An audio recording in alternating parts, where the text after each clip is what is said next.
Hello, everyone. Good afternoon. Welcome to Concordia University's Fourth Space. Thanks for joining us for today's event. It's part two, day two of the Indigenous Futures Research Centre's Symposium, the annual research symposium. We'd like to begin, though, by acknowledging that Concordia University is located on unceded Indigenous lands in Tiohtià:ke, Montreal. And we respect the continued connections with the past, the present, and future, and our ongoing relationships with Indigenous and other peoples within the Montreal community.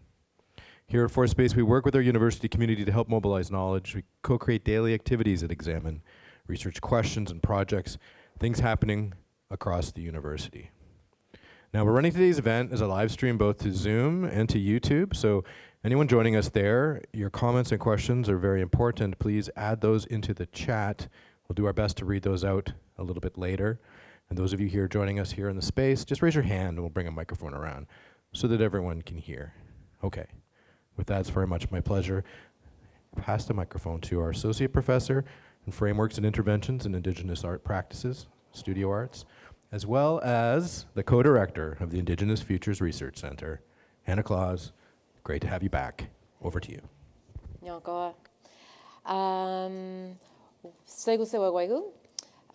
Welcome back to day two of the Indigenous Futures Research Centre Research Symposium.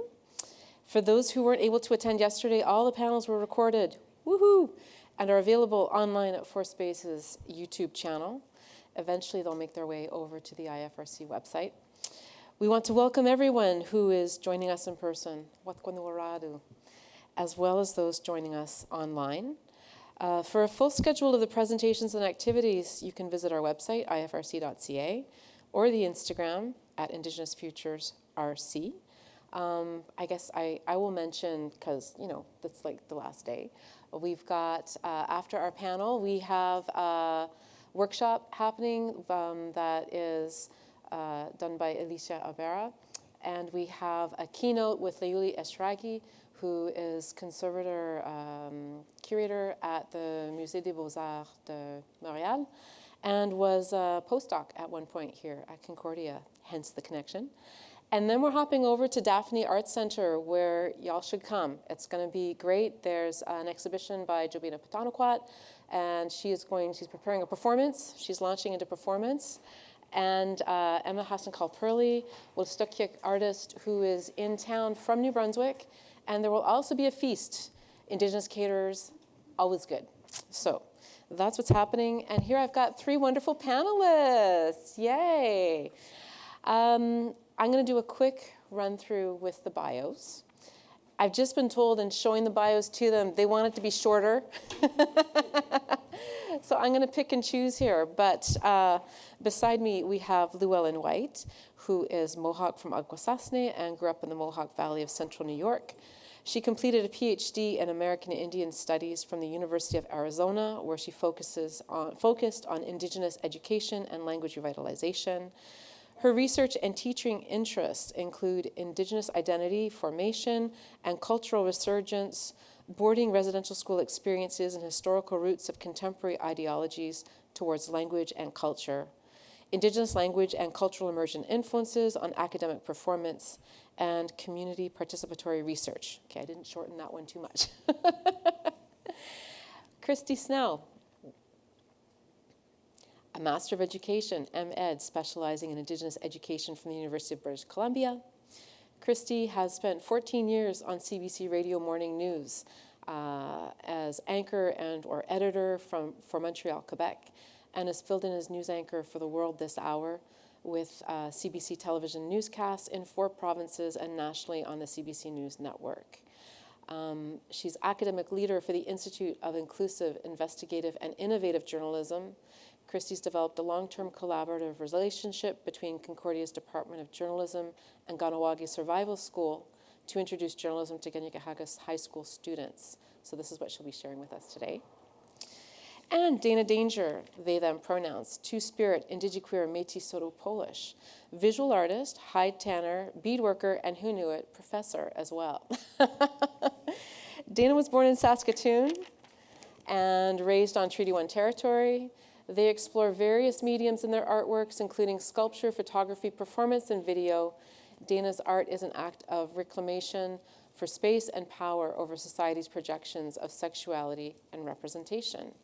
Dayna is currently completing a doctorate at Concordia University, focusing on two-spirit roles and responsibilities at culture and high tanning camps, as well as portraiture and representation. So, welcome to you all. Glad to have you here.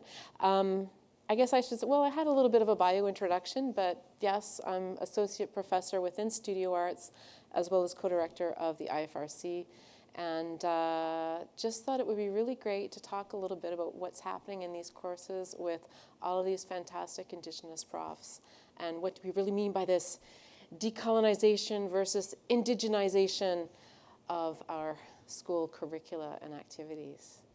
So I thought we could maybe start with Kristy, because you brought some stuff for us to look at, which I'm a visual person. It's always a lovely thing to sort of begin conversations with and see what comes out of. Thank you so much. I'm happy to be here. Honored to be here.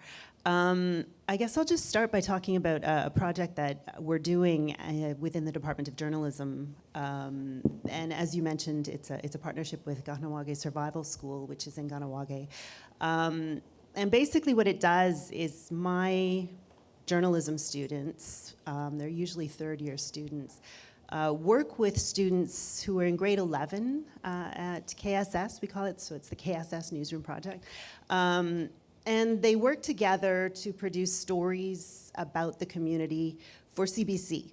And the idea in developing this project was to give the KSS students, who are kind of at the point where they're thinking about what they might like to do after high school, to give them a chance to think about what they might like to do and to maybe consider journalism as a possible option, to come to see Concordia as a friendly space, and to, to produce something that's of interest, to actually raise their voices. For my students, I wanted a project that would allow them to work with a community and to actually get to know a community, and we always talk about building relationships, and so that was the purpose here. And I didn't want them to just go and do stories. I didn't want them to create weight for people in the community. I wanted it to be a truly reciprocal relationship. And so that's what we've created. And so we worked together over several weeks with the students there, and my students just mentor, they just guide. It's the younger students who come up with the ideas, they choose who they want. They're the experts in their communities, so they decide what they want to do, and my students help them make it happen. And so we've done digital stories for the website, for CBC's website. We've done stories also for radio, CBC radio, and then we also do a summer school. And we're going to see 2 very short videos related to the summer school. And so they come for a week and they pair up with 2 of my students. So we'll have 3 or 4 teams depending on the year.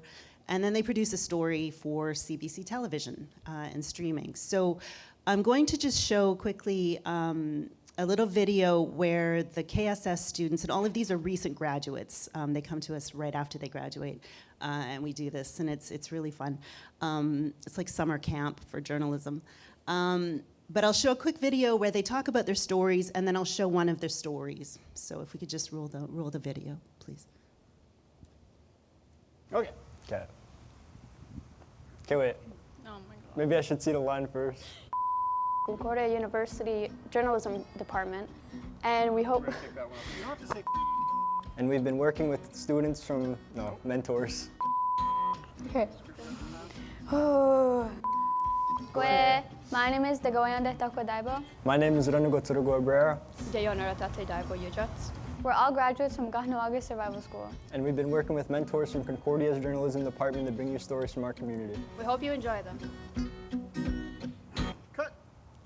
Got it. Oh my God. Yeah. It only took 30 tries. I reported on the new cultural center that's going up, a multi-purpose building that's also going to house the cultural center next to the Kahnawake Survival School in Kahnawake, to show people like the inside and what it is so far and what it will be for the community. I was really interested in beading. I always was. I want more people to know like what we do in the community, what people are specialized in, because there's a lot of people who do different things, like raised beading, even quilting, like doing hides and all that. My story is about showing how mothers in the community pass their language onto their children. We interviewed a mother from the community, and she spoke Ganikaha to her daughter. It was really like powerful, I would say.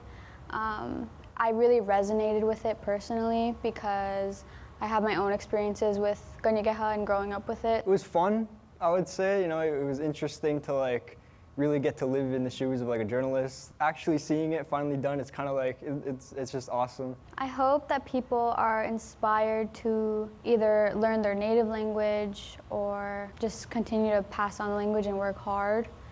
Because that goes for not only in my community, but really anybody. I never thought I'd be able to do something like this because, you know, like our community doesn't really get too much, well, we do get recognition, but not a lot. Like, how creative everyone is, you know?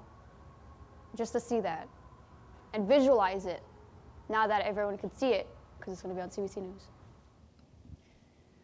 So that's the kids talking about, our student journalists talking about their work, and now we're going to play the video, the story that was produced by that last young journalist. So we'll just play that. I know some that start from here to work their way to the point. I always start from the point, working my way inwards. Caroline Marquis has been beading for most of her life.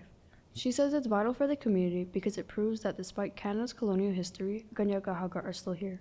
It really matters. It's, like I said, a part of our culture, a part of who we are, and if, just like our language, if we don't have that, it's going to be another thing that's going to be taken away from us, on top of everything else that already is. Marquis says beadwork has evolved and become more fashionable in the past 30 years. She says that people are more proud to wear it now. It was just more like ribbon shirts and ribbon skirts, and now it's more, you know, everybody wants beadwork for their graduation. Marquis thinks that because of this growing popularity in beading, members of the community can connect more to their heritage. Leith Makewa is a beader who works from her studio in a local business called Traditions. She believes beadwork is an important part of the community's identity and should be passed on to the next generation. I think there is a responsibility to be able to instill and inspire and to teach somebody directly how to do these things, because if we don't, then who will? Marquis agrees and has started teaching her daughter and other young community members. The culture is always there. We're more aware of how we and our ancestors used to be, that we're bringing it right back out there. And we're showing like we still got this. Alicia Daibo, CBC News, Kahnawake. So that's some of the work that we've been doing in the Department of Journalism over the past couple of years. Nice, nice. Yeah. Thanks for sharing that. Thank Very you. lovely. And how do the Concordia students, how do they feel about this opportunity? I mean, it's a very different experience for them from maybe other journalism classes where they're kind of, I would think the focus would be on them making their own journalism stories, and here's this idea of mentoring. How do they respond to that? It was interesting because at first, when I sort of put it out there and we started talking about it in class, some of them were really stressed about it, and they would write about it at the end. They do a positionality essay at the end of the semester where I asked them about the experience. And that first couple of semesters, I kind of was surprised at the end because they said how stressed they had been going into the school, and they felt this responsibility. And I thought, well, good. I mean, I'm glad that you felt the responsibility, but I didn't want them to be stressed. And so we talk about it more in terms of sort of supporting and guiding than mentoring. I think that was a bit stressful for them. The term, I think, was stressful. But they love it. I mean, it's really so great because most of them are coming to this never having spent meaningful time in an Indigenous space. Many of them have never set foot in an Indigenous space. And here they are spending probably about 10 hours over the course of the semester, or a full week, working with the students in the community. And there's something that's so wonderful about walking into the school, and they come in, and in the cafeteria there are Every Child Matters flags hanging in the cafeteria, and there's this wall of photos of the students in their graduation outfits with the beaded, the ribbon skirts and the ribbon shirts and the beaded tunics and the Gastoas, the headwear, and so it's so great to be there because I can stand in the classroom and say, oh, our cultures are living cultures, and in the contemporary world, it's still so important. But being there, and hearing the, we were there a few times when they did the gratitude, the words before all else, the Yes. Ohana Garewa. Yes. Yes. And they did that over the intercom, and my students were like, what do we do? And I was like, put away your phones. But it's so fantastic to be there and to hear the language, today, and that this is part of life, and to really see that and experience that, I think, has been really great for my students, just to have this understanding. And going into the school, the very first session, there's always, every semester, there's one of them that will say, wow, their school is just like mine was. And I'll say, what were you expecting it to be like? Yeah, a longhouse. And so it's great. It's been really great. And they've been so open to it. And our students have been incredible. I mean, it actually makes me emotional when I think of how our students have responded to this and been in working with the students. So it's been great. Fantastic. Because, I think that's one of the sort of the challenges is having non-Indigenous students or people feel like they can come into these spaces, these Indigenous spaces, that it's something that is desired, and doable, and kind of break down that wall of otherness that's there. Exactly. It's so much that we prepare for 6 weeks before we go into the school. Right. We don't just wander in. We do a lot of reflective work and positionality work, and they learn about the community, they learn about the school. We talk a lot about how to work with the younger students so that we're giving choices, and that the stories are very much theirs, that they have the agency. It's that's critical to me, that these are their stories. It is interesting going in and working with them in those spaces, but it's been, for me, it's been such a gift. It's been Fantastic. amazing. Yeah, because I think another way, I was saying with you, Louellyn, is that the last time I saw you was when you did this big organizing to bring Wilfred Buck to people, and I think his name was maybe going around a little bit, but people didn't quite know who he was, and that was a big deal to bring the indigeneity, the Indigenous ways of thinking to the academy in that way. Could you share that a little bit, maybe who he is? Oh, yeah, sure. Sego Sewaguego, everybody. We were just trying to figure out how long ago that was. I think maybe it was 3 or 4 years ago. And I can't even remember how it came about, but I think it was right after COVID that I was still teaching on Zoom, and it was one of the FPST Pro Seminar courses, and I heard about this elder, Wilfred Buck, this Cree elder, who does star stories and traditional stories, traditional star constellations, and reached out to him, and he came on and did a talk over Zoom with my students, and it was interesting because before I met with him and just described the course with him, and he suggested having students for an assignment come up with their own star stories. And so that was an assignment, and what they came up with was amazing, beautiful, and then we created a photo booklet as a thank you and sent that to him. And then maybe a year later, I reached out to him again and had some funding, so I was able to bring him here to Montreal for 3 or 4 days, and we hosted him, and he did a lot in those few days. But the event you're talking about was he did a public presentation. We held it at Loyola High School in their auditorium, and he talked about star stories, Indigenous star stories. And the weather didn't permit it that evening, but the following evening, we met outside, and folks that are in astronomy from John Abbott came. So we collaborated with some people from John Abbott. They came, they brought their big telescopes, and I had also been collaborating with Tanya Tajmel in the engineering department.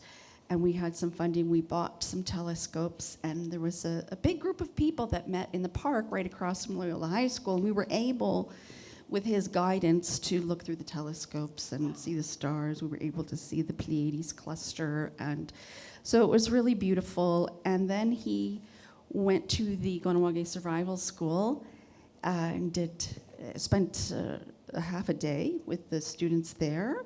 And then he went to my son's elementary school, Elizabeth Valentine School in Montreal West. Yeah. And he did a presentation there for grade, I think it was 5 and 6, or 4, 5, and 6 it must have been. And yeah, so it was really beautiful. I mean, he's incredible. He also came to my, I was teaching a pro seminar again, and or was I teaching a pro seminar? It's all such a blur.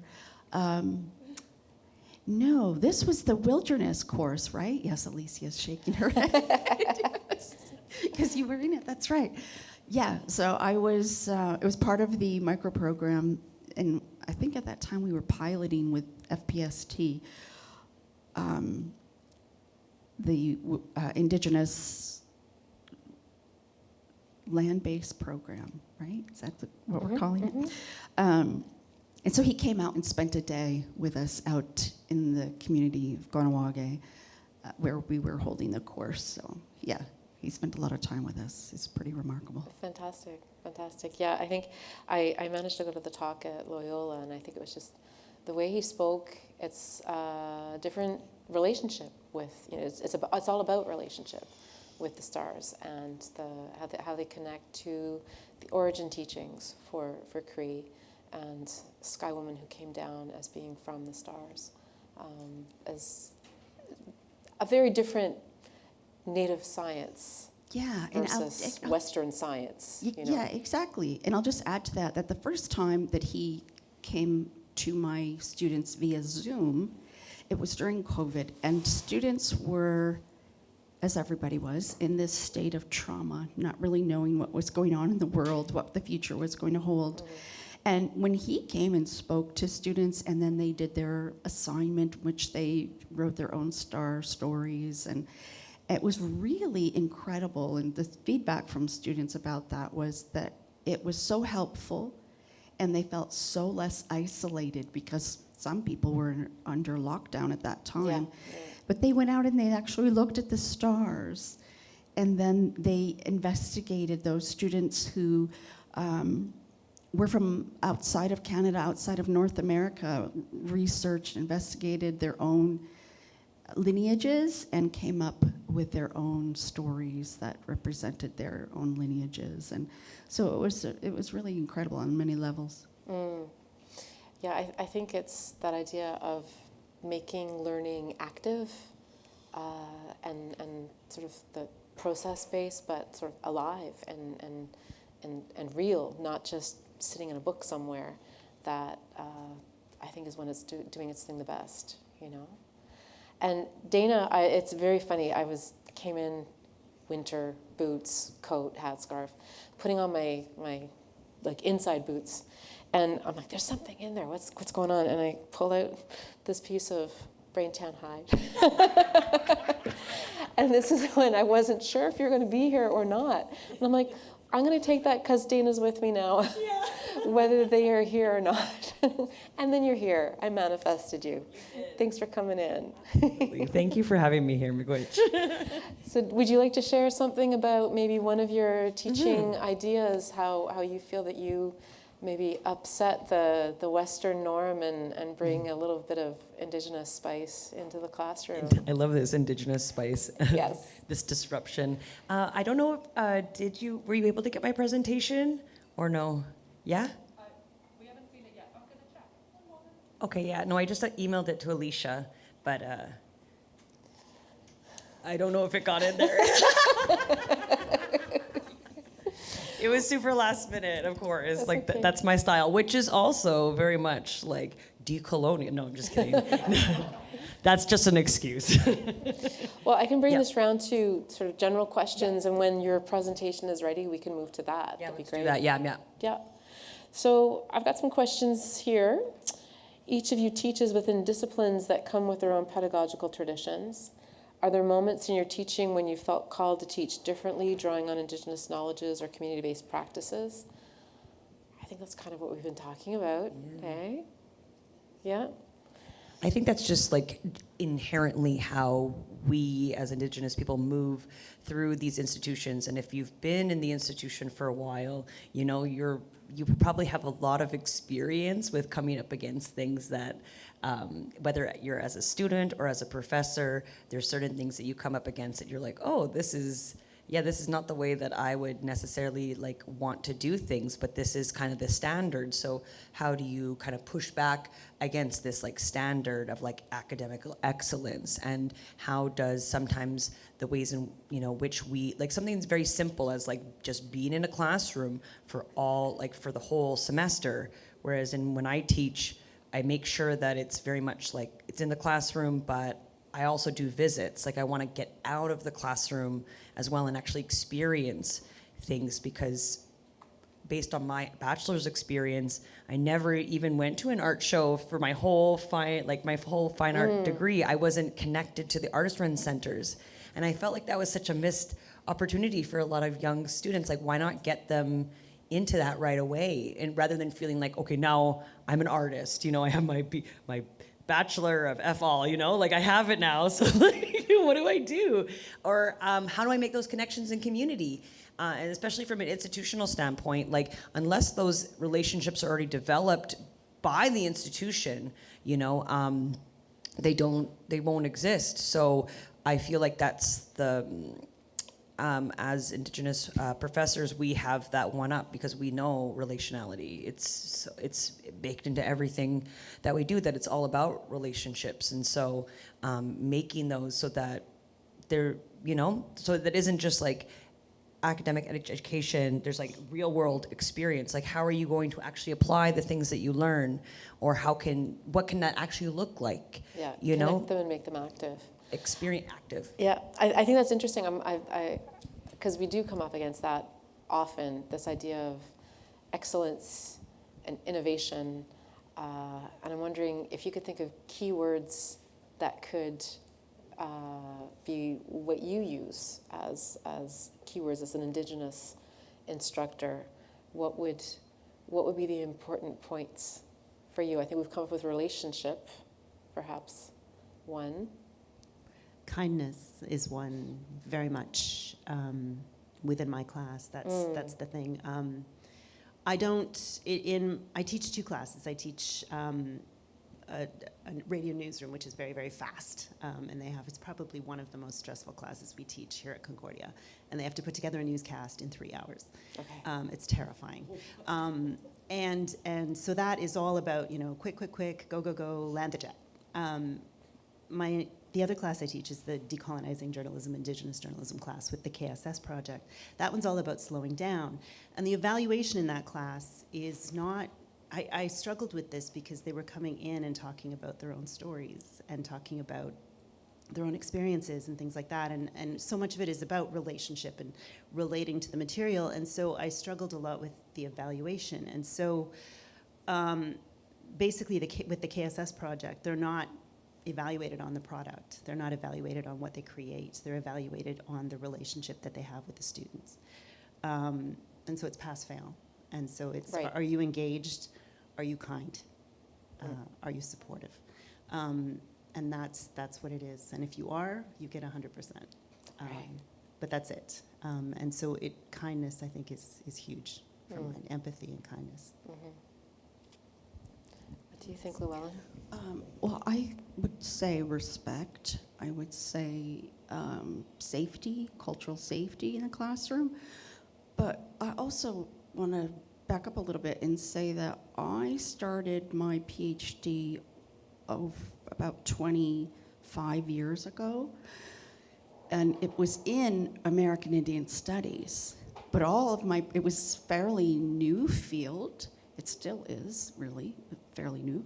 But all of my professors came, Indigenous professors, and non-Indigenous professors, but they all came from fields of anthropology, law, sociology, economics, etc. And at that time, before that, my background was in psychology, experiential education, wilderness education. I used to live in Colorado and worked for Outward Bound. I did all kinds of... Wilderness, what a Yeah, I was hardcore for a little bit there in my former life. Not anymore. But so I came into my PhD program with all of that in my back pocket, and going through that program, my experience as a graduate student is very, very different, I think, from the way that I teach now. Mm-hmm. And it's interesting, when I first started at Concordia, I've been here for over 15 years. When I first started, I thought, oh, we're going to do all kinds of fun things in the classroom because learning should be fun. I am not the kind of person to just sit and lecture. I hate lecturing, and students don't usually respond well to that anyway. But I would do things, break them up into groups, and I would throw candy at them. And I would give them, okay, you guys are the coffee crisps, and you guys are the M&Ms. They're small groups, and some of the feedback from them that first year or two was, what? What are you doing? So it was informed by who I am as an Indigenous person, and also my background in experiential education and my own personal educational journey. And I had one student say, just give me the facts, man. Just tell me what I need to know. I just want a lecture. Give me a lecture. So there's a lot of undoing that has to take place still in the classroom among all of our students in the ways that we teach, the ways that we learn, a lot of decolonizing pedagogy. Mm-hmm, mm-hmm. So I try to, also try to get them out of the classroom when I can and be creative. That's something that is sort of new for me. New meaning last 5 or 6 years in assigning projects that are creative, allowing them to and at first they're like, what? I don't know how to draw, I don't know how to paint, I don't know how to do this. I'm like, well, I'm not an artist, and you're not going to be evaluated on that. It's just your effort, your intention behind it, and the context. And they come up with the most unbelievable, stunning pieces of embroidery, painting, poetry, prose, when given the opportunity to do that.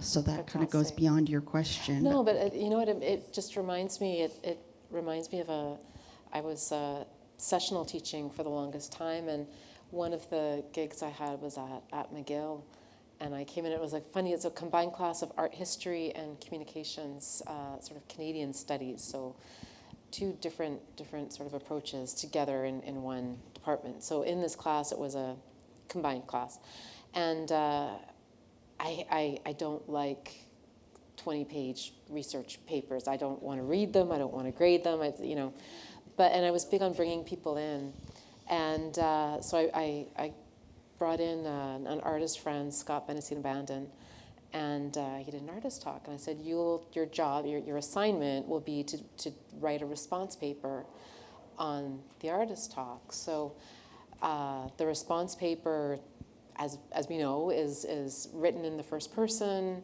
I said there's basically just a couple of rules. Just write in the first person. It's subjective. It's your opinions. I don't want to see a bibliography. I just want it to be your response to something, your subjective response. And it's always important to get the name right. Make an effort to get the names right. And there were people who couldn't do it. They could not write in the first person. They were so sort of classically trained. Oh, and the other thing was 500 words max. Like, no, I need more words. I'm like, no, you don't. You can do it in 500 words.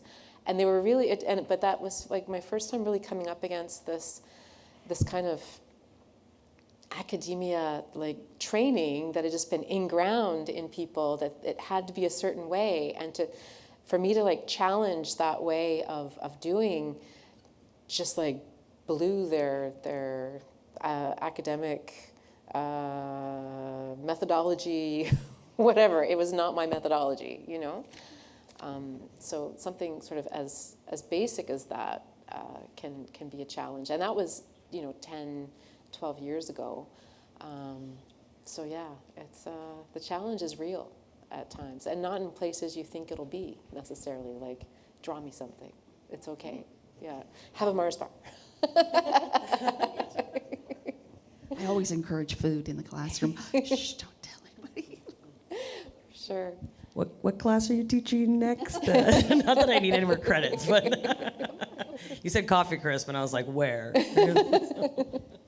Dayna, what classes have you taught or teaching? So as a PhD student, we're actually not really supposed to teach classes, but in the department there's this weird little thing where it's like, if they feel like the work that you're doing kind of aligns with maybe a potential class and they don't have other folks lined up to teach that you could potentially teach. So I've only taught one class, but this is my 4th year teaching it. And can you go to the next slide, please? Nice segue. This is the class that I'm teaching. So this is from my actual, this is from my my slides and things that I show to folks, because I am a visual artist, so I'm very much on the visuals. This is like rabbit fur that I photographed and things. So everything is very much about like my sensibilities and things like that. When I was asked to do this, I was really nervous because, I'm inheriting this class. I didn't develop this class. This class has been taught by other students and other professors. So, it's a little bit daunting, but at the same time, it was interesting because they gave me carte blanche. They're like, whatever you want to do. And I was like, is this the academy talking? Like, what do you mean? There's no rules, there's no stipulations, but there is some course guidelines. You have to read a pamphlet that tells you how to be a good professor. So I didn't read that. I just kind of like looked at what the other person did, and I was like, this is really cool. And I just kind of built off of what they did instead of starting just from scratch. And so can we do the next slide, please? I could just be like, next. So it's like course objectives. So this is kind of like what you'll see is like the very colorful. Actually, the colors too are meant to be, they're meant to be more visually appealing to all folks, because actually white backgrounds with black lettering is very tiring for the eyes. So I think a lot about accessibility, which is something that sometimes people don't think about ever. And I was like, okay, able-bodied, and there's many different things. That this doesn't only help people that are the most able-bodied. Like, you benefit from there being, everybody benefits from there being accessibility in the classroom. So I think about that a lot, and bringing in, with a course like sexual representation, I was like so excited, to be able to bring in all of my favorites, all these people that I adore, and also like bringing in people that like I don't adore, and thinking about the ways in which we can critically engage with different material that's, because you're not always going to face something that's like enjoyable, and how do you kind of make sense of that? Next, please. And so part of that is like guest lecturers, and these are some of the people that I've had in my classes over the years, and I have a lot of repeat customers, especially Evergon as my mentor. He was my mentor when I came here to Concordia, did my master's, my graduate thesis with him, and that relationship has continued on. And I think also, when I look at the people that I ask, I'm like, wow, I've been in relation with these people for a long, long time, and these are people that back me and support me in my life, and that I also want other people to know about them too. And bringing in those relations, I think, is really important, and it helps like kind of ground the work. Like, it makes more sense when there's different different people coming in with different views. Like, it's not all just like what I think, it's what other folks think as well. Next, please. And the big one in my class is zines. You know, in the class, when I inherited it, it was reading summaries, annotated reading summaries. It's got to be this way. I mean, I went to actually, I did my graduate degree with the professor, like with the professor person before me, and he's very analytical, very, you know, which is great. It's great for training in the academy, and we absolutely need these kind of ways of thinking. But for me, when I think about sexual representation and in fine arts, it's got to be fun, you know? And also, I want to bring legitimacy to things like zines that you don't need a biblio, it's really self-driven, and it's a way to get information out. Like, I always tell my students, when the internet goes down, you know, because it could, you know, and it might, how are you going to get sex education? How are you going to get all of these different sort of ideas out there? And because that's what we used to do, you know. I look to the past of, like, you know, we used to put ads in newspapers. You used to be able to sign up to certain catalogs, and you think about the way that information is disseminated. So I'm trying to get people to think about the ways in which we communicate our, like, desire and through an artistic lens. And people that come to my class is a 90-student lecture, you know, so it's not a studio course.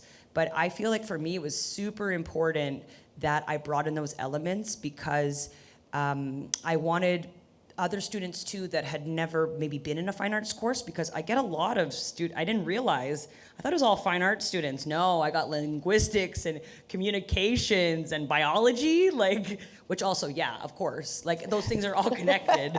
Not to, you know, push them out, but they're all connected. But you know, I think about a biology student, you know, the scientific, like, the ways in which they write their papers, so different. So I really wanted to give people, and because it's an entry-level course too, I felt like I can really do the early disturbance, as we say, or my favorite word with his refusal, who beloved Audra Simpson from Ganawage talks about, really amazing academic writer, love everything that she writes, because I think about refusal a lot, and how it's not necessarily a negative thing, and there's ways in which we can, like, refuse, and what does that look like? And refusal for me is like refusing to teach the way that other people in the academy have taught, and how can I bring my perspectives and what I learned? Because didn't you ask me to apply for this job? Like, the department asked me to, so they see it gave me kind of permission. I'm like, they see something in me that maybe, yeah, that I didn't necessarily know, like, I didn't never give myself permission to be. And so part of the curriculum is, like, we're reading the feminist porn book. Like, actually right now we're reading A Question of Feminism by Cinnamon Love, who is a Black porn star, and really amazing. And it just gives, you know, this book came out, The Politics of Producing Pleasure, came out of the Feminist Porn Awards back in Toronto, which was running for such a long time. And they actually made an academic, these porn awards made their own, like, conference in University of Toronto. So that's when I really saw, whoa, all of these different worlds can collide. And, you know, and being at the porn awards, like, one of my favorite, Fuck Styles of the Queer and Famous, it has all of some of my favorite queer porn performers for back in the day. But what's really funny about, like, how do you make that, like, how is that in a fine arts class? And actually, there's a director's commentary in the video where you listen to the directors talk about the scenes that they make, and that's what we watch. So we're not just watching porn; we're watching porn with, like, commentary that's happening. And actually, a lot of the scenes are very artistic. Like, the very first one is a scene with Jisley and I forget the other performer at the. Oh my God, it's like Poppy something. But it's like a live drawing. Like, it's based on, like, a live drawing scene. And I was like, oh, this is so art. Like, come on, you know? Or just the diversity. I wanted to show them the diversity in queer porn, because there's ways, I feel like sexuality and sex really does influence the way that we as a society, like, are, and the reflections there. So, queer porn is so diverse. They're way ahead of like accessibility and trans identity. You think about sex workers, they're incredible, and that's where we get everything from, and that's what the academy extracts. So how can I kind of like circumvent knowing that this beast does that? I call it the beast for sure, but it's the beast that we know, and so it's like, how do you work through that? And then also showing videos of like, this is a scene from Districted, which was a whole series of a bunch of different artists were given this idea to make a film about sex. And so Marina Abramovich did this one where she looked at old Baltic, like kind of like not myths, but like almost like wives' stories. And one of them is that the men have sex with the earth, and it's supposed to bring virility to the land, and there's a bunch of other ones too, like the women are on the land and they're like stroking their breasts and they're like talking to the land, which I think is, I'm like, wow, this is very much in line with it, Baltic kind of like stories and indigeneity. It's very much involved with the land and like the fertility of the land. So that was really interesting. Next, please. I think.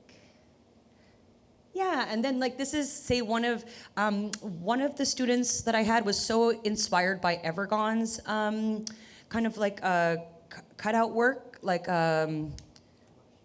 Thank you. I'm like collage, cutout work, collage that they ended up making their own based on their culture, with Buddhism and like thinking about sexuality and those sort of things. And so it was really amazing to see. I was like, wow, this is an art, like a student that really got it, that was like looking at the people that came into the work, that were there presently, and based what they wanted to create off of one of the guests, or like looked to the artists that I had shown and kind of were like not mimicking, but honoring, I feel. And I like that. I like when there's assignments where you can kind of take on the persona of the artist.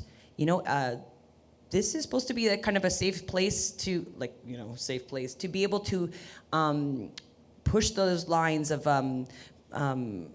like when you're not really plagiarism, I would say, because other people might say, oh, this is plagiarism, did you cite this person, whatever. But you get to just experience and try and put on other hats, and it's in an educational way. This isn't necessarily for public consumption, but it could be, and this could start something. They could be like, wow, I had permission to do artwork in my class, so yeah.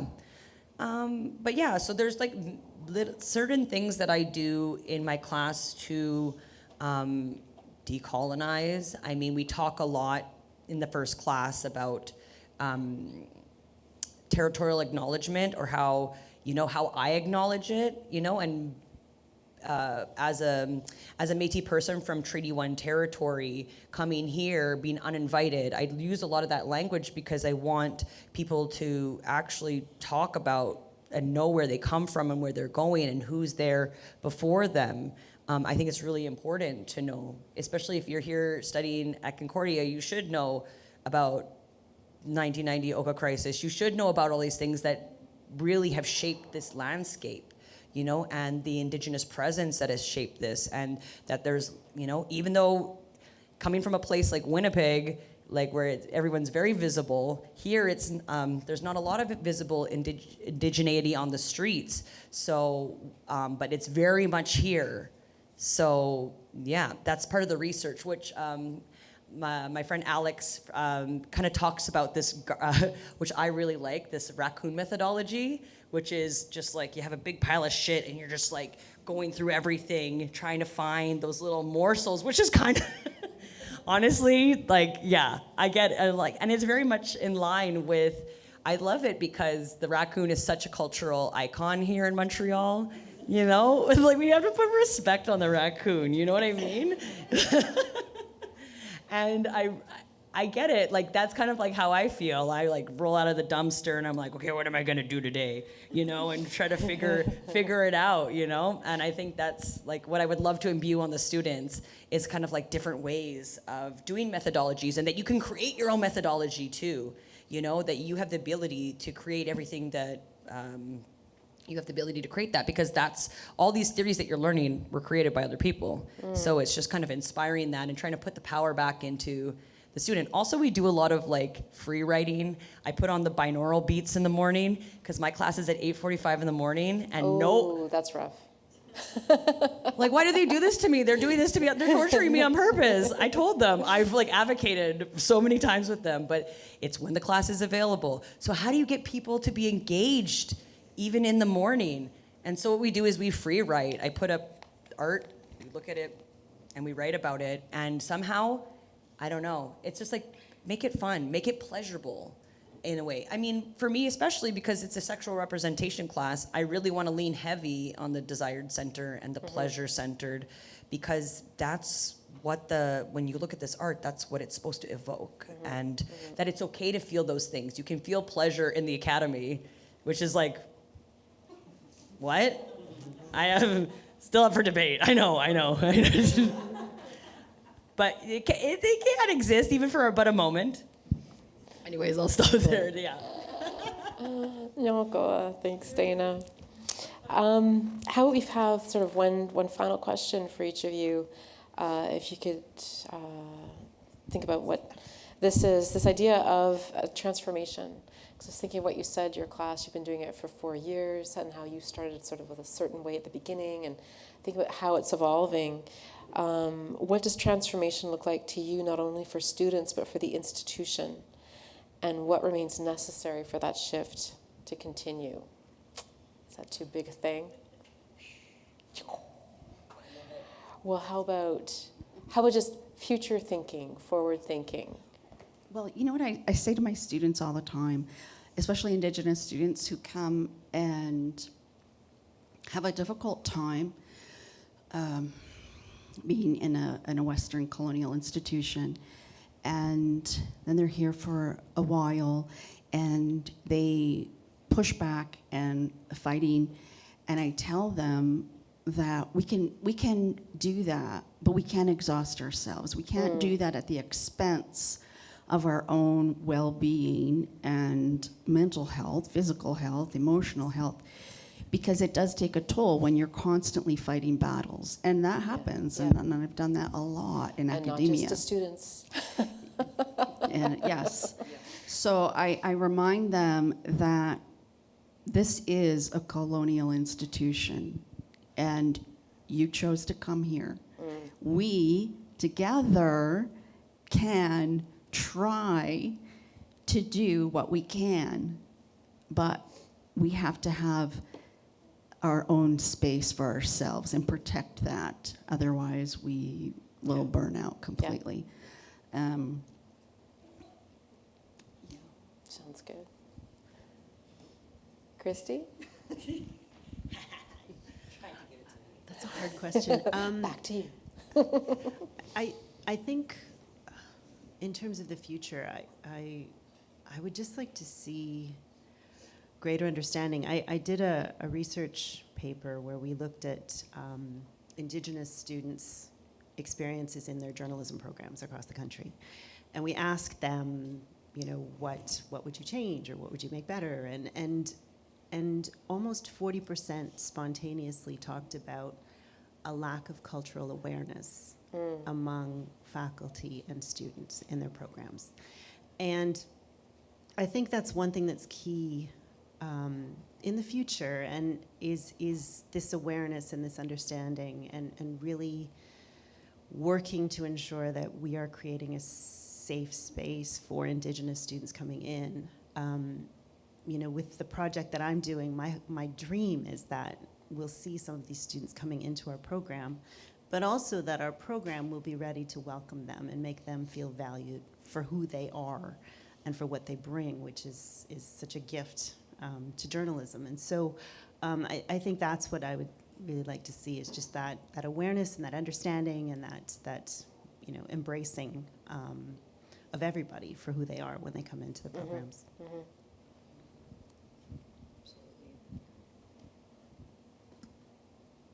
I mean, hopefully that these classes kind of act as interruptions and show individuals that there's many different ways of doing one thing, that, and I think for so long, I just think about how much more advocating has to happen in these spaces.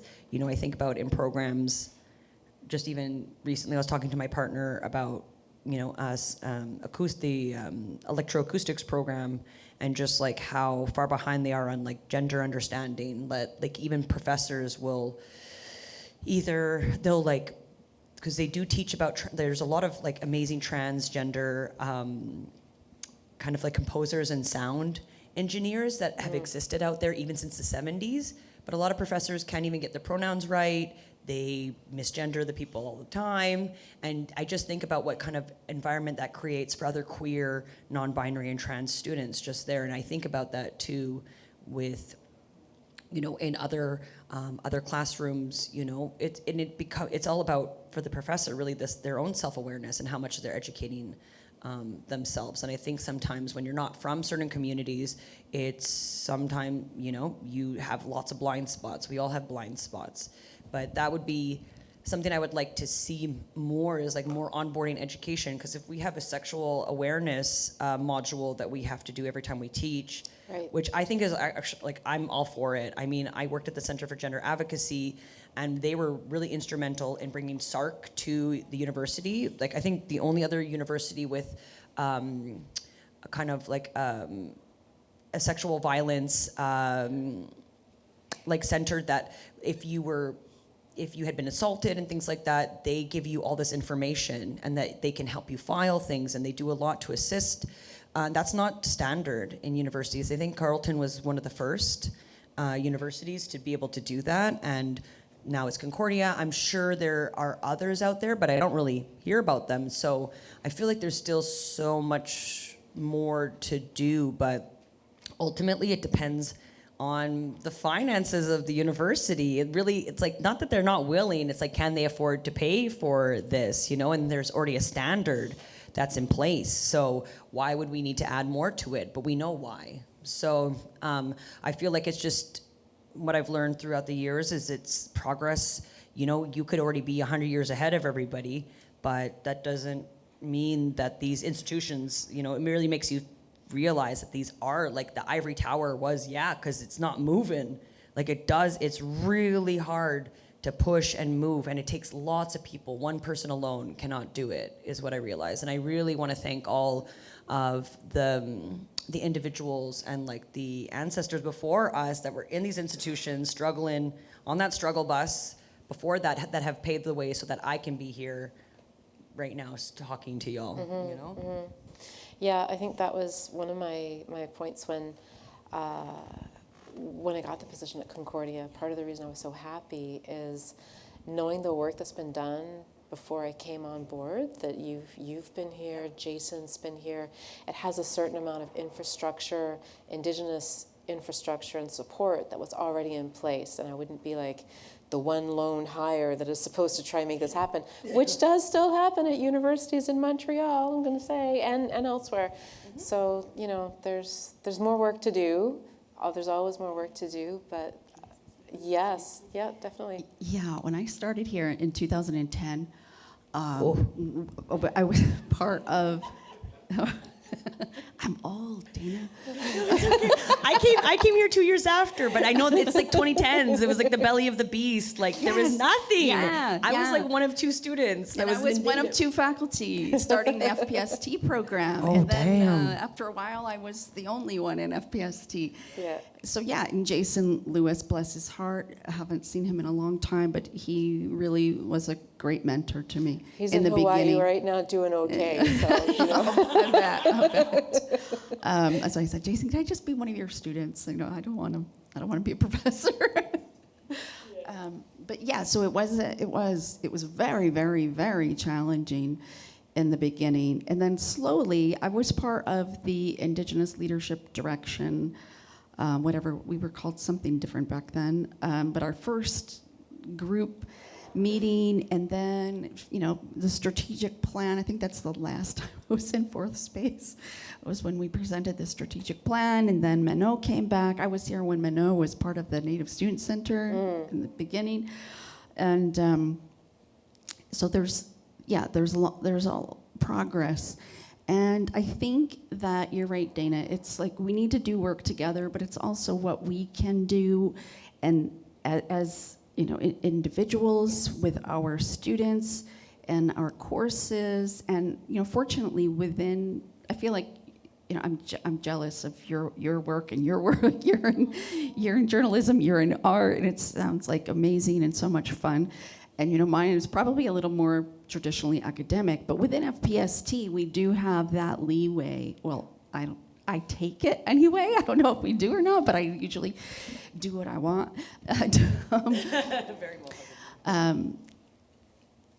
You know, within the guidelines of academia. And one of the things that I wanted to just make sure that I mentioned, that it was Alicia's idea to start an Indigenous garden project. So when you were asking about the future, it was like, oh yeah, I can see that. So Alicia has been one of my students for several years, and I taught a course. So one of the things too is, like, you know, I pushed to be able to work with graduate students, because we don't have a graduate program. Right. And Alicia was also part of a group of students that I took on a retreat up in the Laurentian Mountains a few years ago. I had about 4 or 5 students that were all working on their graduate degrees in the Indy program, which is extremely difficult, especially for Indigenous students, because you're not part of a group, and it's very isolating. It can be very lonely. And then as an Indigenous student, a lot of graduate students want to do work in their communities or for their own people. And sometimes that is really, it's very emotional work. And there's a lot of intergenerational trauma that comes with that. So what I sensed with these students was that, okay, let's take this time and get us all together. And I had funding at the time, and it was so really wonderful. But we spent 2 nights, and it was to support students spiritually, mentally, emotionally, so that they could be together and support one another, and then be able to feel a little bit more grounded to then tackle their research and you know, make a plan to move forward. And so out of that then came a graduate course that I was able to teach last fall, and Alicia was in that course. And so with that too, it was like, okay, there's this flexibility to be able to do what I want, having been here for a long time and feeling like I have a pulse on what students need. Not that I always know, but I always want to listen to students. So we held it at Loyola, and we spent half of our days outside and discovered the amazing gardens at Loyola campus. I lived down the street, and I never knew there were so many gardens there. I knew of the People's Potato, but that was it. Right. And so we explored, and we found the medicine gardens, and it was just amazing. And Alicia said, why don't we have an Indigenous garden? And so now, today, we have staked out the grounds. We've got some funding, and teaching 2 of our pro-seminar courses in March and April that are going to be focused on the gardens. So part of the idea is to have a space that is for students to be able to connect to the land, to be able to grow medicines, to be able to grow vegetables, different plants, to address food insecurity among students on campus, and to be able to nurture and grow your own food, your own medicines, get your hands dirty. So be on the lookout for that in the future. Definitely. Thank you for sharing, and we will let us know. We'll put out the word in the newsletter and get people to come and help at the garden. Fantastic. Nyalagoa to you all. Big thank yous. I really enjoyed talking with you. Honestly, this panel was an excuse to get to see you all. Yeah. So and have a conversation. So thank you for participating in that. Thank you.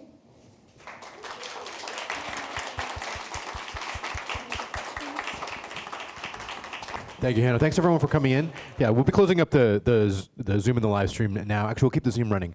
We'll close up the live stream now, but those of you here in the space, stick around, have some questions. And we'll be preparing for the workshop. Okay, thanks.